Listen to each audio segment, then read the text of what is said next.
Hello, what is up mga ma'am, sir, ma'am? Ako po si Ralph C. Fry, isang visual artist from Manila, Philippines. And today we are going to customize the McFarlane Toys Armored Batman and the Funjoy na Armored Batman. Okay, so first tanggalin muna natin yung mga parts na pwede natin tanggalin. Yung faceplate. Maganda dito sa Funjoy na tatanggal yung faceplate so we can spray this directly lahat to black. Unless yung eyes, lagyan natin ng mask. Hindi na natin to lalagyan ng mask kasi lalagyan natin ng outer glow yung kanyang eyes. So tinanggal ko lang tong strap, belt strap. Tapos dito sa McFarlane Toys, I think pwede natin tanggalin tong kanyang head. Okay, nice. Tanggalan natin. Tapos lagyan natin ng mask itong kanyang blue tack lang to mga ma'am sir. Pwede natin lagyan ng mask itong kanyang mouth para hindi natin ma-sprayan yung kanyang mouth. Okay. Ang gagamitin natin primer dito ay number 4 flat black from Bosky. At tapos after ng flat black, mag-apply tayo ng dry brushing ng steel and silver. And then gold dito. So yun, try natin yun. Same lang yung process. Actually ito, nagpainit ako ng tubig kasi gusto kong i-hot water treatment itong kanya left na arm. Kasi hindi gumagalaw itong part na to. So I think na-stuck. Ayaw naman pilitin, baka mabali siya. So dyan muna siya. Pwede natin din tanggalin tong arm. Okay. Uy! Okay, glue lang pala to. Naka-glue lang pala siya. Kala ko, bali ko. Okay. Okay, tara game, spray na tayo. Ang technique na gagamitin natin dito, 2 thin coats. Okay? So, balikan ko kayo kapag tapos na ako mag-spray. Okay, dahil na tayo mag-spray ng flat black. So, ito nagawa ko na ito ng dry brushing. Pero itong section na ito, iniwan ko for the tutorial. Okay. So, kuha lang tayo ng Vallejo steel na paint dun sa palette natin. And then, remove siguro mga 80% of it sa paper, and then ida-drag lang natin yung paint across the surface. So dito sa part na to, nagke-create tayo ng emphasis sa surface, nag-add tayo ng highlights, nag-add din tayo ng weathering. Ayan. So natapos ko na yung dry brushing process dito sa McFarlane Toys and dito sa Funjoy. So same na yung same na yung paint nila. Yan. So yun lang, flat black tapos 1 level of steel na paint for dry brushing.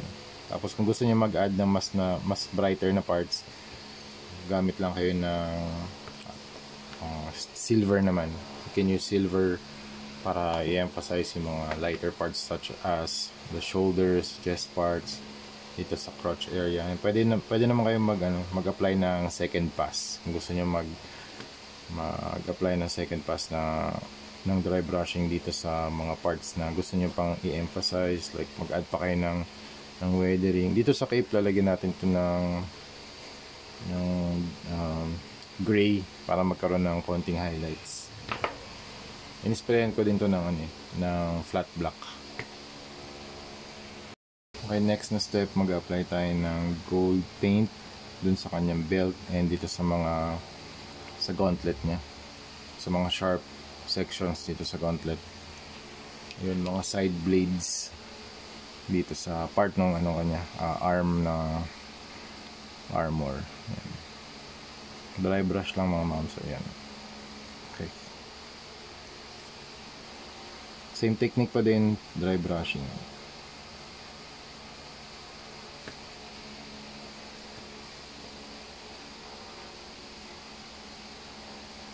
Okay, gawin naman natin dito sa belt niya.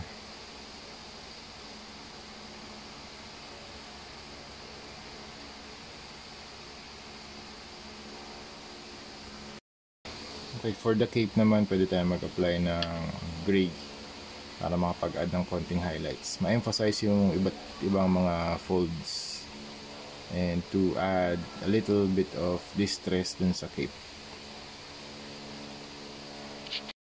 Tapos dito sa face sculpt, we are going to apply a yellow wash and a red wash. Apply natin yellow. Okay.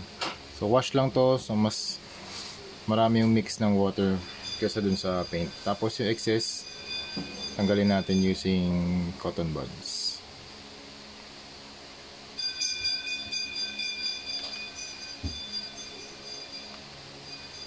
Tapos apply naman tayo ng red.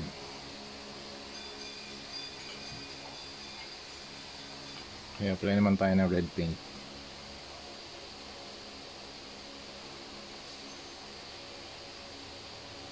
Okay. Tapos yung excess, tanggalin ulit natin using cotton swabs. Okay, dito naman tayo sa kanyang eyes. Mag-apply tayo ng blue na glow. So first, apply muna tayo ng cobalt blue dito sa kanyang eyes. Okay lang okay lang mag-extend dun sa paligid ng eyes niya para magmukha siyang nag-glow. Okay, cobalt blue muna tayo.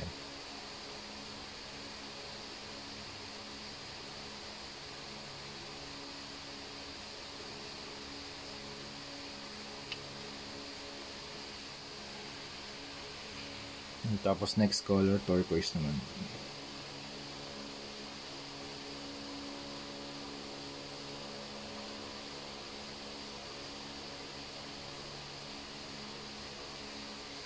Ayan, tapos yung last color, white naman. So ganun pa rin dry brushing.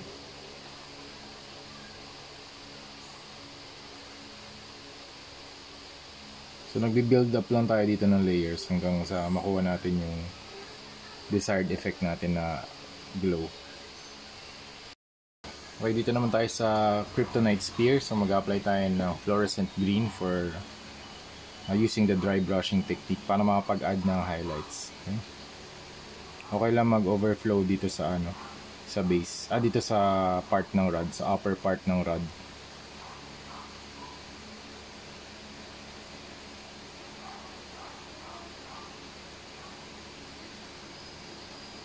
Tapos nag-mix na lang din ako ng konting white na paint para magkaroon ng contrast.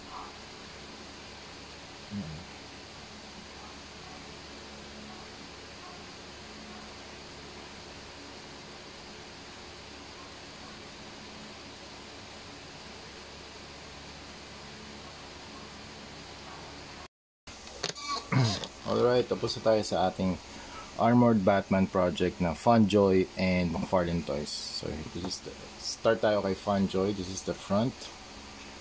Okay, ito yung back niya. Naglagay na ako ng glue gun dito kasi matatanggal tong belt niya. So at least secured na siya, hindi na siya matatanggal. Okay. Tapos yung cape, nilagay na rin ako ng mga weathering effects. Okay. So para cohesive yung look niya, weathered from the whole armor from head to toe. Okay, ito yung kabilang side, ito yung isang side. Tapos naglagay na rin tayo ng green glow dito sa dun sa kanyang sa Kryptonite Spear. Okay. Dito naman sa McFarlane Toys, this is the front.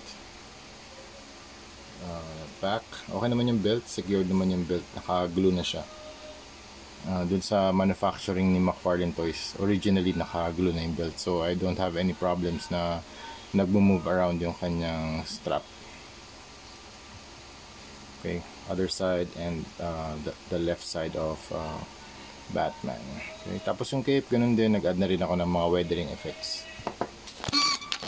Okay, recap lang natin yung ginawa natin dito. Tapos yung mga accessories pala ni Funjoy, nilagay ko na rin sa plastic kasi may mga maliliit na pieces. Yung 3 bullets ng kanyang grenade launcher. Okay, tapos sa accessories naman ni McFarlane Toys, dalawa lang. Ito, dalawang kamay lang. So recap lang, nag-spray tayo ng flat black, tapos nag-apply tayo ng dry brush using this paint. At nag-apply tayo ng metal color steel, the dry brushing method, and also for the belt naman and sharp blades dito sa mga gauntlet niya. Gold naman yung ginamit natin. Tapos for the eyes, yung glowing part ng eyes, we applied cobalt blue, turquoise, and white. So in that succession, para we are starting from the darkest paint to the lightest paint. Okay. To the lightest color. Okay. And also yung base ni Funjoy, naglagay na rin ako ng signature natin. This is my signature Ralph Cifra 2025. Okay. Tapos weathered na rin yung base niya. Okay. In terms of articulation naman, wala namang nabago sa articulation. Ganun pa rin kung ano yung galaw niya sa original. Ganun pa rin yung points of articulation ng painted ones. Pero yun nga, since this is a custom repainted na action figure, be very careful sa pag-rotate ng mga joints, since may mga pag mayroong mga parts na may friction, may chance na magkaroon pa rin ng paint rubs or paint scratches kasi merong friction.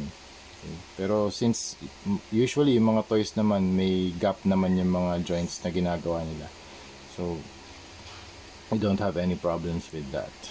Ayan, may mga ano naman yan spaces. Kung very tight space, doon pwedeng talaga magkaroon, may chance pa rin talaga. Pero dito wala namang friction na nangyayari. Okay. Alright, so yun lang mga ma'am sir. This is the 1/9 scale McFarlane Funjoy. Tapos ito naman 1/10 scale na McFarlane toys. Okay? Na both armored Batman.